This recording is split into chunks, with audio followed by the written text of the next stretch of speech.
बच्चों के जीवन में माँ बाप की अहमियत।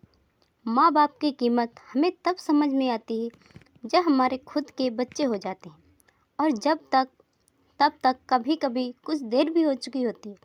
हमारे माँ बाप हमसे दूर हो चुके होते हैं या वो स्वर्ग सिधार चुके होते हैं। यह सच है कि हर व्यक्ति अपने बच्चों से निस्वार्थ प्रेम करता है और इसीलिए सबको सबसे अधिक प्यार करने वाला कोई इस दुनिया में है तो वो है आपके माता पिता ही हैं। लेकिन अक्सर होता यह है कि माँ बाप के प्यार की कद्र हम नहीं करते और महसूस भी नहीं करते कि हमारे जीवन में भगवान का जीता जागता कोई उदाहरण है तो वो माता पिता ही हैं। स्वयं गणेश जी ने अपनी बुद्धि का परिचय देते हुए दुनिया की परिक्रमा के सामने माता पिता की परिक्रमा को प्राथमिकता देकर एक उदाहरण प्रस्तुत किया। राम और कृष्ण ने तो माता पिता के ऋणी होने का एहसास करते हुए उनकी अनुपालना भी की। हमारे शास्त्रों में भी जननी और जनक को कुछ इस तरह वर्णन किया गया। जननी जन्मभूमिच जानवी चा जनार्दन, जनका पंचमा श्रेय जकासा पंच दुर्लभा। यानी कि माता पिता का प्रेम दोबारा मिलना दुर्लभ ही है। बचपन में तो माता पिता से प्रेम का आदान प्रदान स्वाभाविक ही है, लेकिन जैसे हम बड़े होते जाते हैं हम में विकार आने लगते हैं और समाज के आधुनिक परिवेश में हम उनकी महत्ता को कम आंकने लगते हैं। दूसरे के माता पिता से उनकी तुलना करना एक बहुत बड़ा कारण बन जाता है। उनकी अवहेलना करने लगते हैं और उनकी कमी का एहसास करवाकर कभी कभी उनके प्रति प्रेम को कम मानने लगते हैं। दूरियां बढ़ने लगती हैं और हमें उनकी अच्छाइयाँ भी नागवार गुजरने लगती हैं।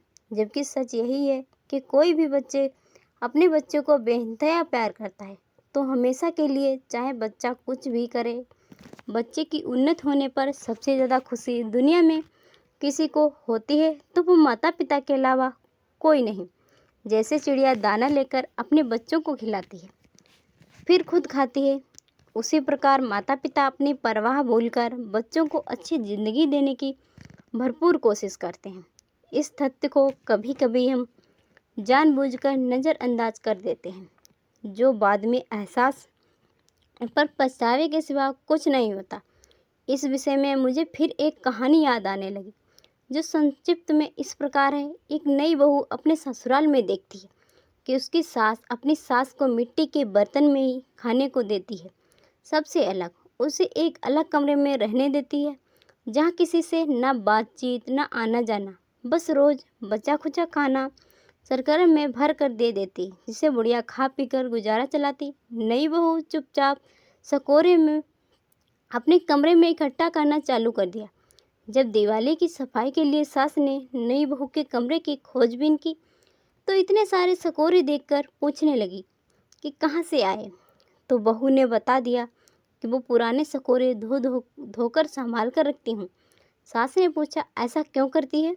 बहू ने जवाब दिया, जब आप बुढ़ी हो जाओगी तो रोज़ नए सकोरे खरीद कर कौन पैसे बर्बाद करेगा, इन्हीं से काम चलाएगा। यह सुनते ही सास की आंखें खुल गईं और उसने बूढ़ी सास से माफ़ी मांगी और अपना व्यवहार बदला और अपनी बहू को लक्ष्मी मानने लगी। यह कहानी बहुत बड़ी सीख देती है कि हमें अपने पति या पत्नी से कैसे बर्ताव रखना चाहिए।